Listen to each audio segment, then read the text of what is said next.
Hello everyone out there. Welcome to my channel, Lovers and Leaders. My name is Dr. Sarah Bash and I am your industrial organizational psychologist. My passion is to observe and formulate different frameworks because of the different behaviors in the workplace. It's so important for me that employees have the best fit with their job as well as their workplace environment because it all adds to the bottom line of the company. All right. So anyway, I'm in this process of doing some, responses to some Glassdoor reviews. This is my second one, and I'm going to read it to you. And because I know a lot of these things, concerns that current employees have in the workplace, they don't really have someone in their immediate workplace to talk about. So they post things on Glassdoor to see if they can get some good advice. So I want to bring this to the videos. And especially I know some of you out there can actually resonate with this. So here goes. All right, so the person says, am I missing something? Probably. Anyway, I've applied to so many jobs that I'm qualified for. If you're tracking with this, let me know in the comment section. I've applied to so many jobs that I'm qualified to do, and I don't even get so much as a callback, right? Since moving to North Carolina from New Jersey, I've become very frustrated in applying for jobs. I have 7 years experience in an operations manager role, handling hundreds of employees' needs and managing projects. Yet I'm applying to jobs specifically looking for that, and they won't even call me back. I hear so much about people don't want to work, and I can't even get a call back. I can feel that person's frustration for sure through the text. All right, if some of you are currently in that similar situation, you are applying for jobs that are in alignment with the skills that you currently have, let me know in the comment section. My first thought, or one of my first thoughts reading this, is that you're applying for the same type of job that you have skills for. One of the things that a recruiter would look at is like, well, why are you applying for the same type of job that you already have experience with?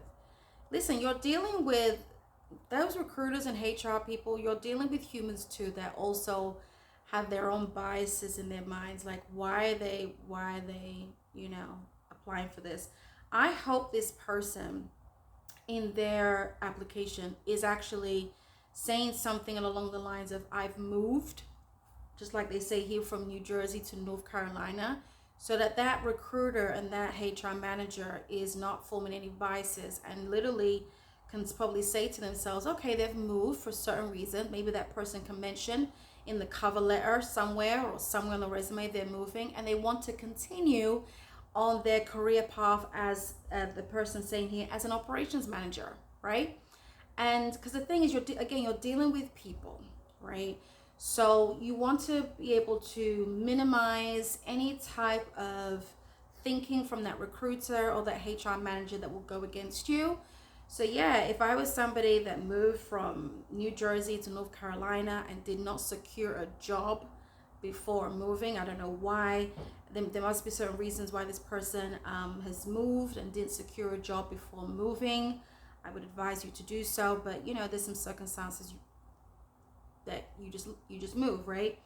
I would definitely recommend to this person to let them know that, listen, I was doing this same operations manager role in New Jersey. Even if it's so obvious from the resume, humanize yourself on the resume and your job application and say, listen, I've moved for this X reason, and I really love my job as an operations manager. I would like to continue that. So this is why I'm applying to this role in this particular organization because of X, Y, and Z, because it reminds you of the good values of your previous job, or you just know that you'll be able to bring the same or more values to this new organization you're applying for. So it's interesting that this person's saying that they are applying to so many jobs and there's no callback at all. I would be curious about what this person's resume looks like. Is the resume generic and you're applying for multiple jobs, say different organizations, but the same resume, so it's looking very generic. And listen, recruiters and HR managers, hiring managers, they know when you're applying for multiple jobs, you have the same, nothing in your resume is even like remotely identifying with the job or with the organization you're applying for. They want to feel special that this particular resume is crafted with the alignment with the organization you're trying to apply for. That you're not just like one of, well, they want to believe and know that they are not just one of many organizations you're applying for, right? Everybody wants to feel special in this game, including the candidate here. You want to feel special. You want to get a call back. But again, if that resume is not unique enough,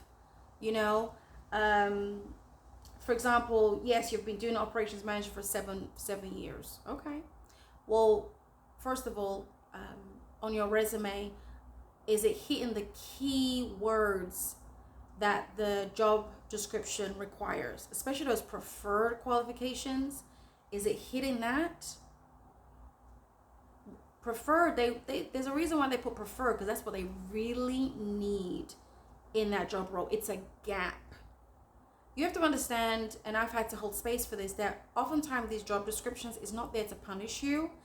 If you've ever been a hiring manager, you know what you need in your team. It's a gap. They would never post that job if those qualifications wasn't required. All right, it's a gap. So they're looking to you to fill the gap and maybe a little bit more. Okay. And now someone actually made a really good comment with the idea of AI out there, and people are crafting resumes with the use of AI.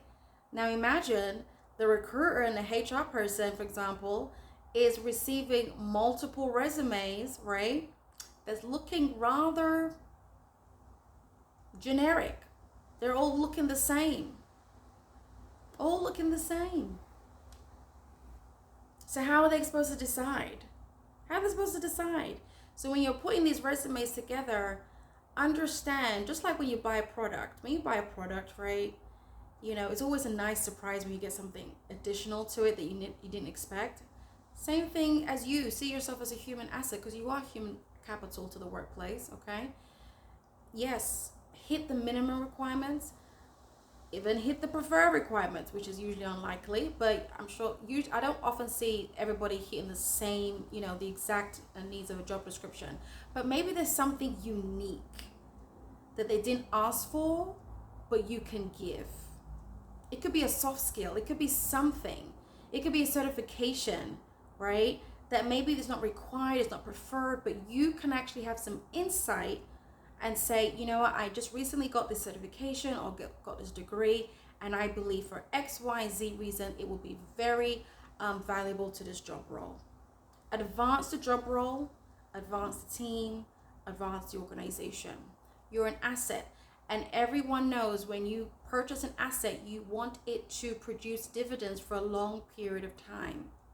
Back to this AI generation of resumes, by the way. I remember during my dissertation process, writing the scholarly dissertation with, numerous references and things like that. They have a platform whereby, some of you know this in school, you submit in your work, right, to look for any form of plagiarism, right?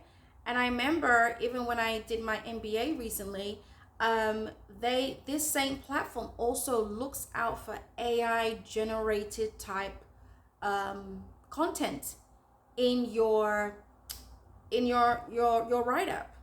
So there are many organizations right now that have these electronic platforms that when you're submitting in your resume, they are basically filtering out by certain keywords. So that's why I say keywords are very important, right? And also they're looking to see anything special that's popped up. And also they're looking to see, those of you that are using AI generated resumes, right? They're gonna probably see a trend if they have a platform that also sifts out AI generated content, listen, if during my MBA they can have a platform to sieve out AI generated content for my essays, right, my projects, I'm sure they have one for resumes too. So though AI is very useful and very useful, it saves some time, right? Be very conscious and minimalistic in how you use it to generate resumes, because it's a competition out there, I know. But at the end of the day, again, if you were a hiring manager, if you've been one before, you want an authentic person that will do the job and do it with joy, hopefully, right? And do it with precision. All right. So yeah, they get many resumes. These recruiters get many resumes, and they have to sift through this. Put yourself in the position of the recruiter. Actually, how about this? Put yourself in the position of the recruiter. They're a human as well, and think about what would stop you in your tracks as a recruiter reviewing these multiple resumes. What would stop you? Now, with that insight, put those keywords, key terms on your resume and on the cover letter or on the application form. I know it's work to even look for a job, all right? But again, if you really want that particular job, the recruiter will know, the hiring manager will know. So kind of move away from using the generic resume for, casting out to multiple jobs. I know it's easy to do. I know it's tempting to do, but these recruiters are tired, all right? They're tired too. Some of them don't even like their job. So let's not make their job even harder for them, okay? I'm keeping it 100% with you, all right? They don't owe you anything. They don't. They're working for the hiring manager, all right? Trying to get the best for the company.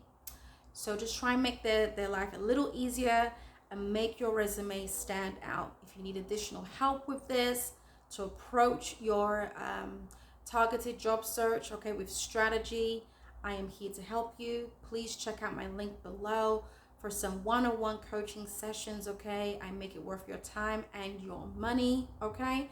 So please sign up, all right? So if this was resonate with you, let me know in the comment sections if you want me to continue to make videos like this.